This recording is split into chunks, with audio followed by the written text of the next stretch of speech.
안녕하십니까. 주식투자TV 박PD입니다. 이번에 공부해서 가지고 온 종목은 S택이라는 종목입니다. 주로 스피커를 만들어서 해외 수출을 위주로 하는 기업이고요. 차량용 스피커, 헤드폰용 스피커, 그리고 기타 스피커 등을 만들어서 주로 이제 해외로 수출을 하고 있습니다.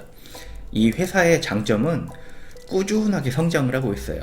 2013년도부터 최근까지 꾸준히 성장을 하고 있고, 이건 지금 2019년도, 2020년도 컨센서스 예상치긴 한데, 제가 봤을 때는 매출액, 영업이익은 이게 맞아요. 이렇게 나와줄 것 같고, 앞으로도 지금 과거를 봤을 때 앞으로도 더 성장할 것으로 보입니다. 꾸준히 성장을 하고 있기 때문에 이 부분도 장점으로 보이고요.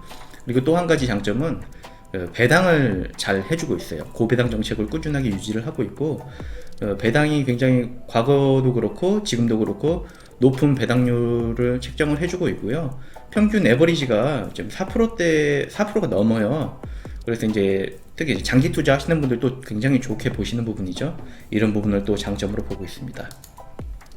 그리고 이건 뉴스에서 이제 제가 괜찮은 부분 가져와 본 건데요. 지금 이 회사의 최대 주주는 일본의 포스터 전기 회사인데 지분율은 49%고, 예전에 그 LG죠. 예전에 이제 금성 포스타 시절부터 일본의 포스터 전기와 인연이 깊다. 1971년 금성 포스타 설립 당시에 금성사와 일본의 포스터 전기가 합작해서, 아마 이제 일본의 포스터 전기로부터 기술 이전을 받아서 LG가, 그러니까 그 당시 금성이 금성 포스타라는 회사를 설립해가지고 사업을 시작을 했었던 것 같아요. S택은 1998년, 중간에 이제 사명이 바뀌었습니다. S택으로. 1998년 일본 포스터 전기와 합작이 종료되고, 이후 1999년도 LG그룹에서도 분사를 했어요. 그리고 2006년도에 일본 포스터 전기가 다시 인수를 해서 맥을 이어오고 있다. 이렇게 뉴스 나와 있고요. 보시면은 포스터 전기 49.5% 지분율 가지고 있고요. 자사주 22.91%. 자사주는 꽤 큰 비중으로 가지고 있더라고요. 최근 보니까 이제 자사주 매입은 최근에는 이제 안 하는 것 같아요. 그렇지만 또 주가가 내려가고 나면은 또 자사주 매입을 할 수도 있을 것 같고, 이 부분은 이제 봐야 될 것 같습니다. 일단은 지금 최대 주주인 포스타전기가 50% 정도, 그리고 자사주 23% 정도 가지고 있고, 유통 주식은 27%. 많진 않습니다. 종목 자세한 부분 들여다보자면 주가는 현재 이 정도 형성이 되어 있고요. 시가총액은 1270억. 그리고 고배당 정책 유지하면서 꾸준히 회사가 성장을 하고 있기 때문에 당연히 이제 좋게 보일 수밖에 없나 봐요. 그러다 보니까 외국인 소진율이 굉장히 높습니다. 53% 정도 되고 있고요. 펀은 이게 좀 비슷하게 나올 것 같아요. 작년하고 올해하고 순이익은 좀 비슷해요. 작년이 법인세가 좀 적게 나왔고, 올해는 정상적으로 나오고 있기 때문에 영업이익, 매출액 영업이익이 잘 나와줘도 순이익은 작년하고 좀 비슷할 거로 예상이 되고요. 배당은 지금 4.29%. 올해는 또 어떻게 될지 모르겠지만 배당 비슷하게 유지가 될 것 같습니다. 배당률 추이는 아까 뭐 간단하게 설명드렸죠. 고배당 정책 유지하고 있고요. 실적 간단하게 보면 매출액, 아까 그래프로도 설명드렸듯이 꾸준하게 늘고 있어요.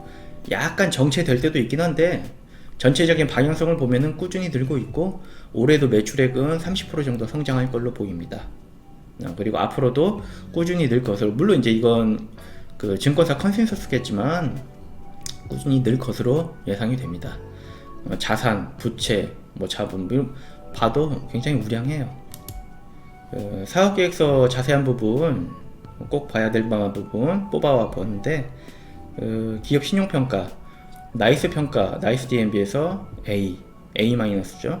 A 정도면 훌륭하죠. 그리고 여기 경영활동과 관련된 중요한 사항의 발생 내용은 이 부분이 굉장히 돋보이더라고요. 아시아 200대 유망 중견기업 선정, 포브스에서 선정을 했어요. 아시아에서 200대 유망 중견기업으로. 이 부분 굉장히 눈에 띄고요. 주요 제품 및 원재료 등에서 주요 제품 등의 현황 보면은 자동차에 들어가는 차량용 스피커가 비중이 좀 46%로 굉장히 높습니다. 그 다음에 핸드폰용이 다시 말씀드릴게요. 핸드폰이 아니고 헤드폰입니다.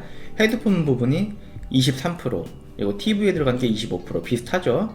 그리고 기타 부분이 5%에서 총 100%입니다. 원재료 등 가격 변동 추이 보면은 뭐 국내 부분은 굉장히 줄었는데 수입 부분은 늘었고, 주석 설명 보니까 뭐 프레임 부분은 뭐 좀 비싼 프레임을 사용했다고 해요. 그래서 수입 부분은 이제 비싼 프레임을 사용하고, 국내 부분은 굉장히 저렴한 뭐 프레임을 사용해서 이렇게 좀 차이가 좀 많이 나는 걸로 보이는 것 같아요. 뭐 큰 변동은 없는 것 같고, 그 외에 또 크게 뭐 변동된 부분은 없습니다. 생산 설비, 이건 국내예요. 본사 쪽은 생산 라인 하나 있고 지금은 생산을 안 한다고 하더라고요. 그리고 인건비가 저렴한 베트남하고 뭐 캄보디아, 중국 이쪽에 생산을 하고 있고요. 이거 헤드폰이죠. 베트남, 그리고 중국, 캄보디아. 가동률은 지금 91%, 98%, 99% 굉장히 높게 나와요. 지금 굉장히 효율적으로 공장 운영을 하고 있다는 걸로 보였습니다. 향후 투자 계획도 꾸준히 수요가 늘고 있고, 수요라는 거는 이제 차량용 스피커가 뭐 2개, 4개 들어가던 게 6개씩 들어가는 부분으로 인해서 수요도 늘고, 여러분도 다 아시는 AI 스피커 있죠. AI 스피커의 수요가 또 늘다 보니까 그런 부분에 의해서 또 시장 전망이 좀 좋아요. 회사도 계속 매출액이 늘고 수요도 늘고 있다 보니까 지금 내후년까지 그 투자 계획을 미리 세워놨어요. 이렇게 금액을 대략적으로 잡아놨고, 전망이 굉장히 좋아 보였습니다. 이런 부분은 굉장히 드물어요. 향후 투자 계획을 내후년까지 이렇게 사업 계획서에 표시해 놓은 거는 굉장히 드물거든요. 이런 부분도 좋게 봤습니다, 저는. 수주 상황은 지금 보면은 이 그래프부터 설명드릴게요. 꾸준히 매출액 늘면서 수주도 늘고 있고, 수주가 견인한다고 봐야겠죠. 그리고 지금 수주 총액은 이 부분에 비해서 수주 잔고가 820억으로 수주 잔고가 좀 적지 않나 좀 걱정이 돼서 그 회사 주식 담당자한테도 좀 문의를 드렸는데, 그 부분도 뒤에서 좀 설명을 드려볼게요. 이 회사는 이제 수출을 위주로 사업을 하다 보니까 외화를 많이 보유를 하고 있어요. 그러다 보니까 현금성 자산, 외화죠. 주로 이제 달러를 많이 보유하고 있고요. 외화 달러 180억이죠. 매출 채권은 1000억 정도 있고, 미수금 있고, 토탈 계산을 해보면은 외화가 한 400 몇십억 정도 있더라고요. 외화 자산에서 부채를 뺀 순자산으로 봤을 때요. 그러다 보니까 환율이 5% 상승하거나 5% 하락할 때 손익이 좀 발생이 되더라고요. 여기 이 부분 보시면은 5% 하락할 때 22억 정도 외환 차손이 발생하고, 5% 상승하면은 외환 차익이 발생을 해요. 그러다 보니까 환율에 따라서 실적에 변동이 좀 있겠더라고요. 이 부분도 좀 신경을 써야 될 것 같아요. 환율은 지금 전체적으로 봤을 때 10년 추이로 봤을 때는 좀 높은 편이죠. 지금 1200원 가까이 근접을 하고 있기 때문에 하락을 한다면은 환율이 이제 여기서 하락을 한다면은 외환 차손이 발생이 될 수가 있습니다. 더 높아지거나 하지는 않을 것 같아요. 왜냐면은 1200원이 넘어가면은 그 당국에서 간접적으로 개입을 한다고 하더라고요.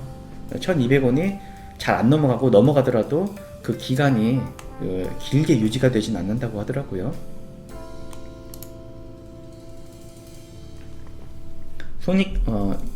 요약재무제 보면은 사업이 잘 되고 있고 자산이 늘었어요. 현금도 늘고, 매출액이 늘에 따라서 매출채권 및 기타 유동채권도 조금 늘었습니다. 특별히 신경 쓸 거는 없을 것 같아요. 너무 우량하고 크게 걱정하거나 신경 써서 볼 필요는 없을 것 같고요. 여기도 이제 매출액이 늘에 따라서 작년 동기에 비해서 느낌에 따라서 뭐 원가 비율도 뭐 크게 차이는 없는 것 같고요.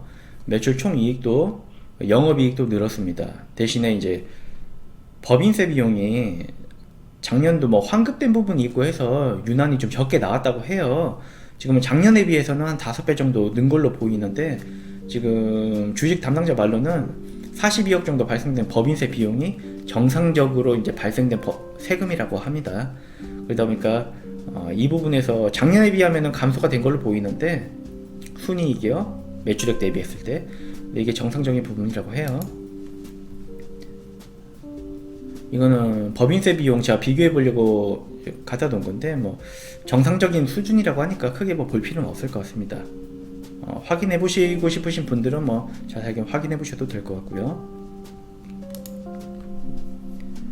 직원 현황인데, 이게 좀 근속 연수가 인상적이어서, 근속 연수가 10년 넘기가 좀 쉽지 않은데, 회사도 안정적이고 직원들 고용도, 그러다 보니까 직원들도 안정적으로 현업에 종사하고 있는 것 같아요. 종사를 하고 있는 것 같아요. 10년, 13년 근속 연수가 굉장히 좀 안정적입니다. 임원 현황인데, 그 대주주가 일본이고 일본 회사고, 그러다 보니까 임원들도 일본 사람들이 있더라고요. 비상근 임원도 있고, 이런 부분이 조금 인상적이어서 좀 가져와 봤습니다. 이분은 지금 현재 대표는 오인용 대표인데, 한국 소니전자 총괄부장 출신이고 경력도 있고, 이렇게 되어 있습니다. 주식 담당자 통화 내용인데, 국내 생산 능력이 점점 감소되고 있고, 앞으로 국내 생산은 아예 접고 이제 인건비가 저렴한 해외 생산에 주력하실 계획이냐, 자세한 부분 궁금하다 그랬더니, 이게 맞고, 국내는 생산 라인 다 하나 있으면 현재는 생산을 안 하고 있다, 이렇게 얘기를 해주셨고요. 앞으로 이제 인건비가 저렴하고 자동화 설비를 늘리고 있는 해외 생산 공장에 이제 주력을 할 생각이라고 했습니다. 수주 총액은 17년, 18년 대비 꾸준히 늘고 있지만, 총액은 느는데 잔고는 작년에 비해 줄었다. 이 부분이 살짝 우려가 되는데 앞으로 어떻게 예상하냐 그랬더니, 생산 물량을 확정해서 수주를 받고 있진 않고 일별로 오더에 따라서 생산하고 있다. 이 때문에 수주 잔고는 크게 걱정 안 해도 된다. 앞으로 뭐 회사 성장하고 생산이 늘어나고 하는 부분에 대해서는 걱정 안 해도 된다는 식으로 얘기를 하셨고요. 가동률이 100%에 근접해 있고 큰 폭의 설비 투자가 없다. 그런데 기존 공장 설비 증설할 여유가 많냐? 그리고 기존 설비를 자동화 설비를 조금씩 대체하고 있는 걸로 봤는데, 그게 맞는지 문의를 드렸더니, 컨베이어 벨트 조립 생산을 하다 보니까 그렇게 큰 규모의 설비가 필요하진 않다. 그 모델에 따라 다르긴 한데, 대량 생산 모델은 자동화 설비를 하는 게 더 효율적이라 그렇게 진행을 하고 있다. 이렇게 답변을 해 주셨습니다. 앞으로 고배당 정책은 뭐 특별한 일이 없는 한 유지될 것으로 보고, 그 작년에 비해서 법인세 비용 증가, 아까 좀 몇 번 설명드렸죠. 이 부분 설명을 해달라고 그랬더니, 작년 환급대 금액이 있고 하다 보니까 비정상적으로 적었다. 올해 법인세가 정상적인 부분이다, 말씀해 주셨습니다.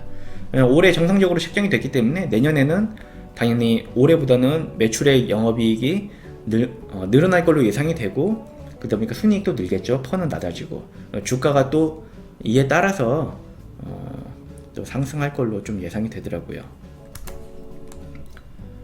끝으로 이제 장단점 정리를 해봤는데요. 장점으로는 회사가 매우 우량하고 꾸준한 성장을 보여줍니다. 따라서 앞으로도 또 시장 전망이 그렇게 나쁘지 않기 때문에 앞으로도 계속 꾸준히 성장할 걸로 예상이 돼요. 누구나 다 이제 어렵지 않게 예상할 수 있을 것 같고요. 그러다 보니까 외국인 소진율도 높겠죠. 고배당 정책도 유지하고 있는 걸로 장점으로 봤습니다. 그리고 자동차 스피커 그 사용 수량 증가, 그리고 AI 스피커 등 앞으로 시장의 꾸준한 성장, 아까도 말씀드렸는데 이런 부분도 장점으로 봤습니다. 마지막으로 단점은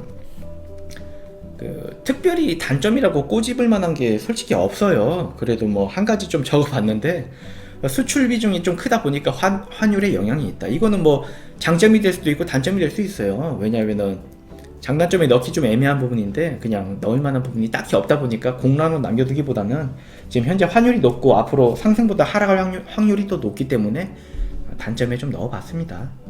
참고만 하시면 될 것 같고요.